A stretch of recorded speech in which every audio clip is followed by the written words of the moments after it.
The parent's attorney sent an email to Superintendent Tim Baird calling the yoga classes religious in nature and threatened legal action if the district doesn't stop them.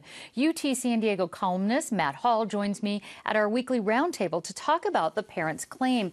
Now, Matt, you went to some of the yoga classes. You actually sent in on them. What were they like, and who were there? Who was there? Well, I went and saw two classes, both first grade classes. There were probably a dozen or 15 kids, I'd say, in each. And, you know, they're 30 minutes, they're twice a week. And the classes that I saw, you had kids doing airplane. So they're lying down on their stomachs and putting their arms out. And they did alligator, and they did bird, and they did these poses that, you know, don't even have some of the names from what most people would think of as yoga. These classes, from what I saw and from what I believe, are not religious in any way. They've been modified. Certainly those terms are modified. Mm-hmm. You don't have airplane pose or alligator pose in true yoga classes. Let me explain to the viewers this. Dean Broyles, the attorney hired by some parents at the school district, wrote an email where he said there's a deep concern that the Encinitas Union School District is using taxpayer resource to promote Ashtanga yoga and Hinduism, a religious system of beliefs and practices.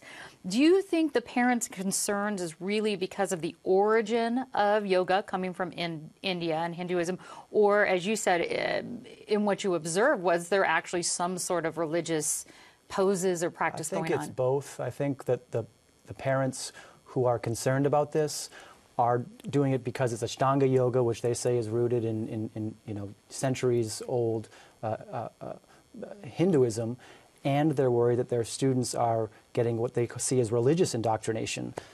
But it's not. I mean, this is not. They're not teaching the 4 R's of arithmetic, reading, writing, arithmetic, and religious indoctrination at this school, and it's sad because when I wrote my column that ran on Monday, the school is on a 2-week break. They're off track. And when I talked to the school board members before I finished my column up, they said, you know what, we've heard their concerns, we've toured ourselves some of these sites, we've seen the students' classes, and we hope this whole thing will die down over the break. But it didn't. And instead it's flared up. Now we have lawyers throwing accusations at each other. Half of the Encinitas district schools, 9 of them actually, have started offering this program, I think, about a month ago, and the others will come on board in January. Well, who's paying for it? The grant that's coming into the school is being paid by a foundation that is formed by a man who is an Ashtanga yoga practitioner.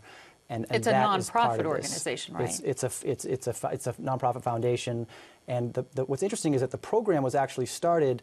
Yoga was implemented in schools 3 years ago, and in a few campuses, and only this year has it kind of boiled over because they are implementing it district-wide. It has been so successful. These kids enjoy it. It's physical activity. It calms them. It's a kind of a stress. It eases their stress. So we don't have a whole lot of time, but I wanted to get to the point. What is the district's response? Are they going to shut this down, or are they going to defend themselves? I don't get the sense that they're going to shut this down. I think they hope that there won't be a lawsuit filed. But just yesterday on Twitter, Coast Law Group, which is a well-known Encinitas law firm, said that they'll represent the school district for free. So if we're headed for a legal fight, and we very well may be, you know, there's going to be some lawyering to do. Well, unfortunately, we are out of time. UT San Diego columnist Matt Hall, thanks so much for talking with us about this. Glad to be here.